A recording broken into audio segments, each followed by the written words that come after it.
Pessoal, estamos aqui com mais uma gravação do nosso grupo de estudos de Go. Vamos brincar um pouquinho hoje. Vou tentar fazer uma gravação um pouquinho mais curta, tá? Porque está ficando muito longa as nossas gravações, embora a gente tenha se esforçado para manter curta, ainda está muito longo. O ideal é estar abaixo dos 30 minutos aí, para não ficar maçante para ninguém. Claro que depois a gente sempre tem o nosso bate-papo off-recorders, quando o pessoal tem mais liberdade para falar besteira. Então, se você está vendo isso no YouTube, lembra que participar ao vivo você tem mais contato com informação, mais coisa legal para divertir, mais bate-papo. Em contrapartida, houve muito mais besteira.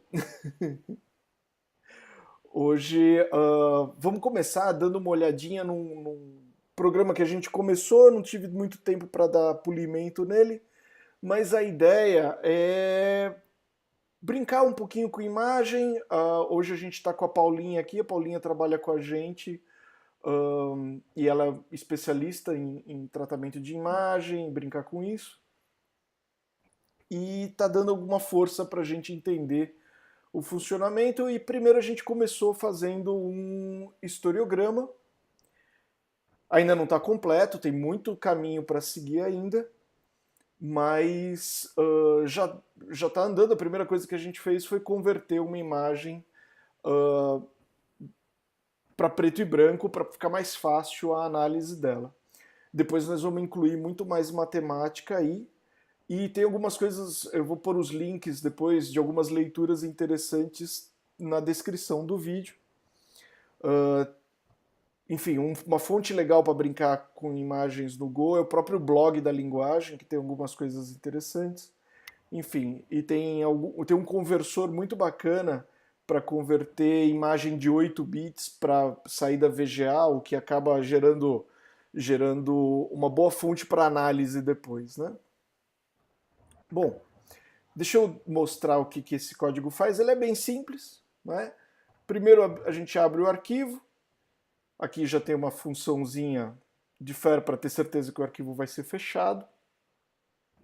Uma das nossas normas é que todos os erros devem ser tratados, então mesmo o close do arquivo está sendo tratado. Bom, aí a gente está decodificando o arquivo que veio um JPEG, né? A gente está supondo que esse é o arquivo. Eventualmente a gente vai colocar suporte a mais tipos de arquivo aqui. Começando pelo JPEG simplesmente porque precisava começar por um formato. Aí a gente pega o tamanho do arquivo e com isso a gente gera uma nova imagem. Na memória ainda, né? Aí aqui nós estamos fazendo uma interação pixel a pixel, né? Estamos percorrendo todos os pixels da imagem. A gente captura o pixel da imagem antiga, aplica uma conversão para escala de cinza e joga na imagem nova. Basicamente ele faz isso em looping, percorrendo cada um dos pixels da imagem. É aqui que nós vamos, é nesse looping que nós vamos fazer várias brincadeiras para converter essa imagem e extrair informações e gerar as tabelas do historiograma que a Paula precisa para ensinar para a gente a segunda parte, que vai entrar um pouquinho mais de matemática, mas né, não vamos fazer isso hoje, porque já foi difícil chegar aqui entendendo o que ela queria. Paulinha é uma ótima cientista, mas a didática dela, meu Deus do céu! Não, mas é porque aquele dia eu não estava bem aquele dia. E eu não preparei nada. Aí, tipo, na hora foi meio confuso. Ah, mas o mais legal é assim, Paulinha, é a queima-roupa. Pena que a gente não teve mais tempo para brincar com isso, mas a gente vai se esforçar e vai cavar tempo aí, porque a gente tem que aprender. E Com vamos, certeza. vamos claro, continuar colocando, mostrando o progresso que a gente está fazendo e ensinando para os nossos amiguinhos, né? Com Brincar em turma é certeza. sempre mais legal. Bom, aí ele cria o segundo arquivo no disco, propriamente dito, porque até agora só estava na memória aqui em cima, né? Aqui nós estamos criando o propriamente dito segundo arquivo. Mais uma vez a gente tem uma função para fechar esse arquivo. E por último, simplesmente grava esse arquivo no disco, né? Pega tudo o que está na nossa imagem que está na memória e grava e com isso nós temos que ter a imagem em formato preto e branco. Então vamos dar uma olhada nisso rodando. Go, run. Não. Main.go. A minha imagem de saída e a minha imagem de entrada e imagem de saída. Tá bom, ele trabalhou um pouquinho. E agora a gente tem a imagem de saída aqui, que se tudo der certo vai ser ela em preto e branco. Então, open. Vou primeiro abrir a imagem original. Então ele já abriu aqui, se eu mostrar essa galera aqui, né? A gente se divertindo lá na GopherCon. Eu, o Felipe, o Peri, o Avelino e o Elton. E aí nós vamos abrir a imagem 2 e com sorte vai ser a gente também. Tá aqui. Olha lá, né? Converteu para escala de cinza. Essa conversão não é muito difícil, é só uma operação matemática. E agora a gente... os próximos passos vai ser converter para remover mais ainda, né? Nós vamos... essa imagem ainda está com 16 milhões de tons de cinza. Nós vamos diminuir isso para 256 tons de cinza e, em seguida, fazer as separações que a Paulinha pediu, que já estão separadas, mas nós não vamos fazer isso hoje, porque eu ainda quero mostrar o outro programa que também está em desenvolvimento. Até esse ponto, alguém tem alguma pergunta? Quer falar alguma coisa? Quer perguntar coisas para Paula também sobre... Aproveita, abusa dela. Converter de colorido para cinza mudou o tamanho da imagem? Vamos ver. Teoricamente ainda não, porque ainda é... deixa eu ver. Mudou por causa da compressão. A compressão mudou, mas ela ainda é o RGB, só que estão todos com tons de cinza. Então o formato da imagem é o mesmo, ela diminuiu por causa da compressão, que como tinha menos informação, ela conseguiu comprimir mais. Mas quando você descomprime isso para memória, é o mesmo tamanho. Então assim, espaço em disco diminuiu, mas na RAM é a mesma coisa.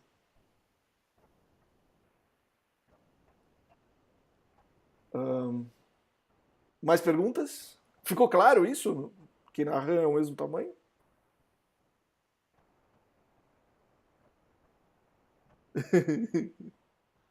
Ok, tá ok. Mais alguma pergunta até aqui? Não? Então vamos continuar. Outro programa que a gente está brincando e que amanhã a gente vai dar uma revisão legal nele para ele realmente entrar no... Porque nós precisamos dessa informação. É o nosso sisteminha para testar a força da senha. A gente precisa de uma função para testar se a senha é forte o suficiente para a gente deixar o usuário se cadastrar, né? Porque até agora o sistema estava com uma senha bem simples, que deixava o cara cadastrar qualquer senha. A gente queria alguma coisa que fosse muito flexível, ou seja, nada de ficar obrigando o usuário a entrar com letra maiúscula, minúscula, caractere estranho, nem coisa nenhuma. A senha basicamente só precisa ser longa para ser forte. Mas, é claro, se você fizer uma senha com caracteres estendidos, com números, letra minúscula e maiúscula, é claro que ela vai ser mais forte, só que ela vai ser difícil de se lembrar, né? Então a gente quer deixar aberto para os dois tipos de usuário. O usuário que quer uma senha curta, mas com muitos caracteres estranhos, ou o usuário que quer uma senha mais complexa, maior, aliás, mas com menos caracteres difíceis de recordar. Eu, por exemplo, prefiro esse modelo. Eu prefiro ter uma senha longa, só que tudo minúsculo, tudo simples. Eu acho mais fácil de eu mentalizar e eu digito rápido, então eu não tenho nenhum problema com isso. Aí, qual que é a solução para isso? É criar uma função que computa a força da senha. E para fazer isso, ela usa um cálculo de entropia. Esse cálculo de entropia que a gente faz aqui não é entropia para valer. Se você for químico ou físico, não é a sua entropia, né? É uma entropia mais de quantidade de informação. E para a gente saber a quantidade de informação, é basicamente cada letra vai ter 2 à oitava de entropia, muitas aspas aí, né? Em termos de informação. Bom, então vamos dar uma olhadinha a ideia desse código. A ideia aqui é o seguinte, vai ser... provavelmente amanhã a gente vai implementar com mais caracteres, mas hoje ele já está preparado para o alfabeto latino com padrão americano, né, usando o nosso alfabeto para o idioma americano. E o que a gente fez foi calcular a frequência, né, das letras para cada... aliás, no idioma americano, calcular a frequência das letras. Basicamente, isso aqui deu uma pontuação para a gente por letra, né, da força daquela letra sozinha no nosso sistema de senhas. Aí a nossa ideia, inclusive a nossa ideia é procurar por letras repetidas. Se você usar uma letra mais de uma vez, ela cai a força dela. Se você usar sequências, isso aqui ainda não está pronto, mas se você usar sequências, como por exemplo A, B, C, D, você também perde pontuação.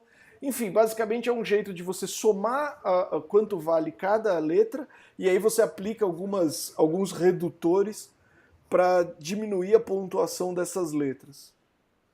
Então, como que a gente está fazendo, né? O valor da senha começa com 0, esse pival aqui começa com 0, e nós vamos percorrendo todas as letras da nossa senha. Aqui tem um código que está comentado, mas a gente estava pensando no início em verificar se esse caractere, se ele for o TF8, qual é o tamanho dele. Porque dependendo do caractere que você está usando, você vai consumir mais do que 1 byte. E isso automaticamente aumentaria a potência, né, da sua senha. Mas, por enquanto, não estamos usando isso, porque como você está usando um caractere estendido, um acento, alguma coisa que vai gerar mais de 1 byte, a sua senha já está mais forte, então não tem por que deixar o cálculo mais complexo por causa disso. Aí o valor padrão do caractere é 1, né? A força padrão de um caractere é 1. Aí ele vai verificar se ele encontra esse caractere aqui na nossa tabela, né? Se ele encontrar, ele vai alterar o valor para o valor que ele encontrou do caractere. Se ele não encontrar, ele vai permanecer 1. E aí ele vai acrescentar esse valor no nosso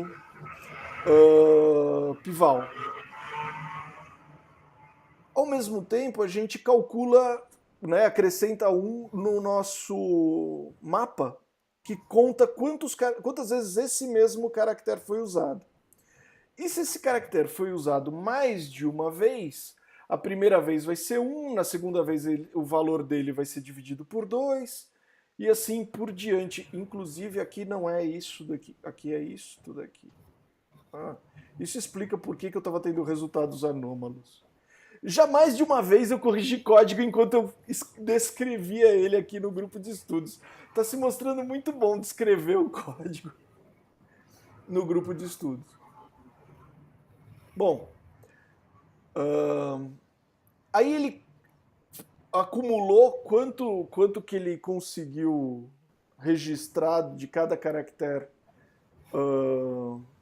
que ele calculou, né, que ele trabalhou. E uma vez que ele tem esse registro, ele vai simplesmente somar. Aqui a gente ainda vai fazer mais contas, vai aumentar mais ainda o número de redutores que vai ter, né? Mas basicamente, nós vamos calcular somar a quantidade de caracteres que a gente acumulou. E isso vai dar para a gente um valor. E com esse valor nós vamos dizer, essa senha essa senha é forte, é muito forte, é fraca.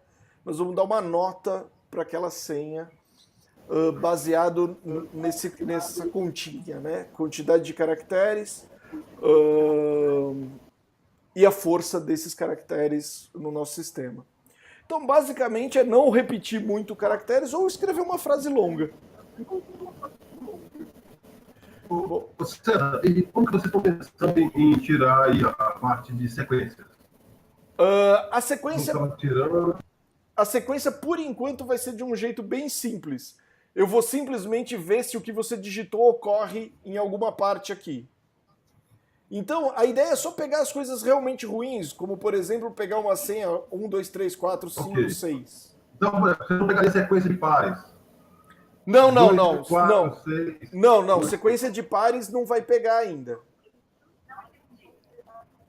Por enquanto, eu só quero impedir que a pessoa digite alguma sequência muito... a senha inteira seja uma sequência previsível, sabe? Mas, eventualmente, a gente vai evoluir. Esse código vai ficar aberto e a gente vai ficar brincando com isso. Deixa eu só falar um negocinho, rapidão. Fala aí. É que, assim, no caso da entropia, né? Se a gente pensar na teoria em si, é assim, quanto maior for esse número, quer dizer que você tem uma despadronização ou mais irregular ele é. Sim. Então, assim, se ele pegou a primeira vez, ele tem uma pontuação muito alta, que é próximo de 1. Sim. Na segunda vez, ele vai cair. Sim. Então, aí ele consegue verificar se está repetindo ou não aquela numeração. E a partir essa queda desse valor, você pode inferir se o cara pode repetir ou não aquela letra. Você pode exatamente reorganizar as ordens, não fazer com que ele faça as repetições sequenciais. É exatamente o que a gente está tentando fazer aqui, né? A primeira vez que a chave... A primeira vez que a letra é usada, ela tem um valor cheio, né? Ela tem, sei lá, se for o número 1, ele vai ter esse valor aqui, que é quase 1, né? Isso. Por que quase 1? E não 1, né? Porque 1 é reservado para as letras que não estão nem aqui. Então, por exemplo, um A acentuado, né? Uma letra estendida mesmo, um arroba, uma coisa que nem está aqui, né? Aí o que nós vamos fazer é pegar o valor da letra e dividir pela quantidade de vezes que ela ocorre. Então a primeira vez ela vai ocorrer uma vez, então eu vou dividir por 1, não vai mudar o valor. A segunda vez eu já dividi por 2, a segunda vez que a mesma letra ocorreu.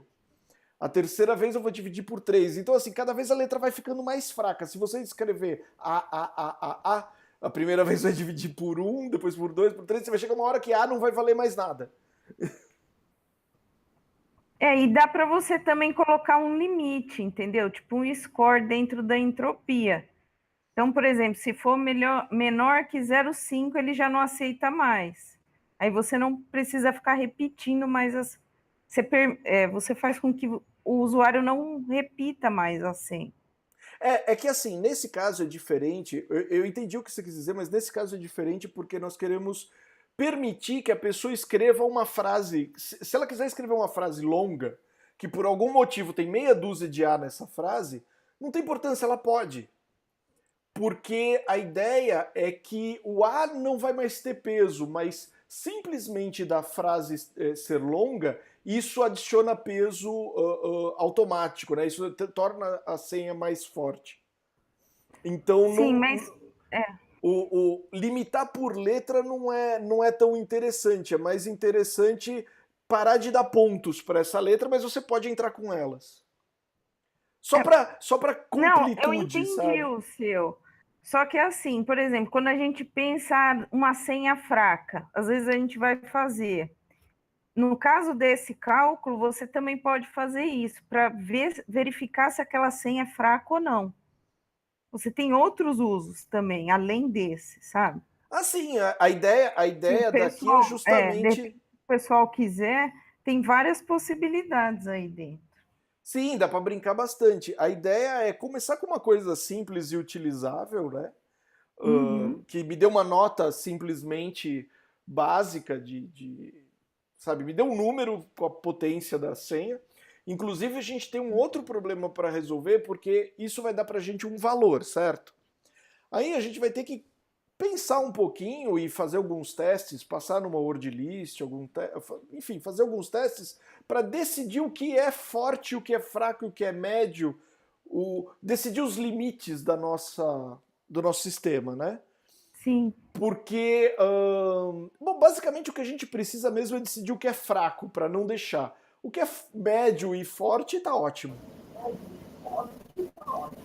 Então, Isso é um problema complicado, tá, César? Porque a gente definir se o negócio, a entropia, se é assim, tem matemáticos com 6 caracteres, 8 caracteres, é difícil. a A gente ideia é tem que assim, que comparar. a ideia é que a gente defina pelo menos o mínimo. Então, não é tão difícil porque a gente vai ter outras regras. Por exemplo, a gente sabe que a nossa senha mínima vai ser de 6 caracteres. Porque a gente decidiu isso da nossa cabeça. Espera aí, que tem mais um aqui querendo entrar no chat. Pronto. Então, a gente decidiu que a senha mínima vai ser 6 caracteres. Então, a gente só precisa saber que, a partir de 6 caracteres, o que é muito ruim? Aí, por exemplo, repetir A meia dúzia de vezes é muito ruim. Ou colocar 1, 2, 3, 4, 5, 6 é muito ruim, sabe? A gente só precisa achar as coisas que são ruins. E a gente tem uma certa prática em achar coisa ruim. A gente é programador. Eu imaginei algo aqui quando você fala. Quando você falou, eu imaginei algo aqui. Não, peraí, É um problema que ficou ruim, eu não lidei. consegui entender. Alô? Tá cortando. Alô? Então, pode ir, depois a gente conversa. Eu não vou. Bom, enfim, era só para dar um apanhado, porque esse código ainda está em desenvolvimento, ele não está pronto ainda. Era só para dar um apanhado no que o que a gente está pretendendo fazer, porque é um assunto interessante, é legal, enfim. É um código curtinho para a gente brincar. Então, basicamente, eu queria mostrar esses dois códigos, que são coisas que a gente está trabalhando e vão ficar disponíveis como software livre. A gente sempre tenta deixar alguma coisa disponível ou dar continuidade nas coisas que a gente está fazendo. Semana passada teve o PureRest, que está ficando sensacional, está super movimentado, o PureRest está crescendo, está ganhando bastante código novo essa semana. Tanto é que eu tive que ficar atualizando o vendor hoje por causa disso. E é isso, pessoal. Alguém quer falar mais alguma coisa? Quer perguntar? Senão a gente pode passar para a nossa fase de bate-papo off-recorders. Não? Ninguém? Então tá joia. Pessoal, quem estiver assistindo isso, é só aparecer quando quiser. Não tem. As portas estão sempre abertas. A nossa turma se junta toda quinta-feira às 22 horas. A gente tem uns minutinhos de aquecimento antes de começar a gravar. E depois a gente tenta gravar alguma coisa que a gente está fazendo, demonstrar alguma coisa. Como na semana passada, a gente fez o patch do PureRest meio que online. Enfim, e é isso, pessoal. Até semana que vem.